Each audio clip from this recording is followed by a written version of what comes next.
Russian president Vladimir Putin ഈ വർഷം China സന്ദർശിക്കും. ഈ വർഷം പകുതിയോടെ പുടിൻ ഷീ ജിൻപിങ് കൂടിക്കാഴ്ച ഉണ്ടാവും. വ്ളാഡിമിർ പുടിനും ഷീ ജിൻപിങ്ങും ഫോൺ കോളിൽ അമേരിക്കയുമായുള്ള ബന്ധത്തെക്കുറിച്ചും ട്രംപ് രൂപം നൽകിയ ബോർഡ് ഓഫ് പീസിനെ കുറിച്ചും സംസാരിച്ചു.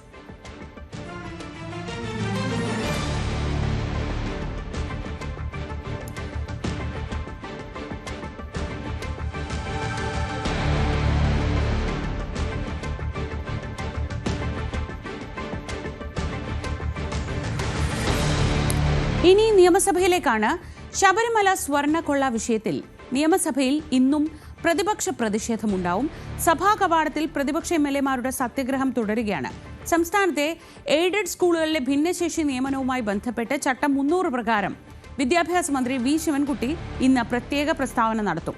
ബജറ്റിലെ ഉപധനാഭ്യർത്ഥനകളുടെ ചർച്ചയും വോട്ടെടുപ്പും ഇന്നുണ്ടാവും. കഴിഞ്ഞ ദിവസങ്ങളിൽ നമ്മൾ കണ്ടതാണ്, സഭയിലുണ്ടായ സംഘർഷങ്ങളൊക്കെ കണ്ടതാണ്. പക്ഷേ ഇന്നലത്തെ ദിവസം ആ മിനിയാന്നുണ്ടായ പ്രതിഷേധങ്ങളിൽ സ്പീക്കറുടെ ഡയസിലേക്ക് അടക്കം ചാടിക്കയറുന്ന തരത്തിലുള്ള പ്രശ്നങ്ങളൊക്കെ ഉണ്ടായെങ്കിലും അതിലൊരു നടപടി ആവശ്യപ്പെടേണ്ട എന്ന നിലപാടിലാണ് സർക്കാർ ഉണ്ടായിരുന്നത്.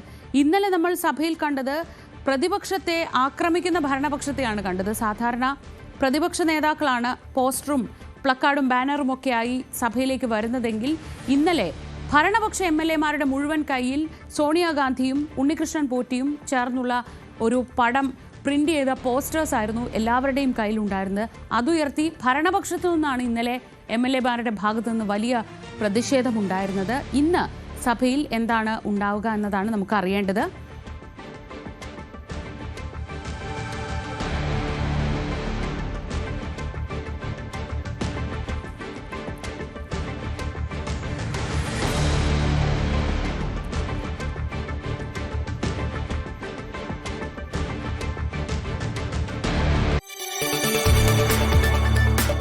കൂടുതൽ വാർത്തകൾക്ക് news 18 Keralam YouTube channel subscribe ചെയ്യുക.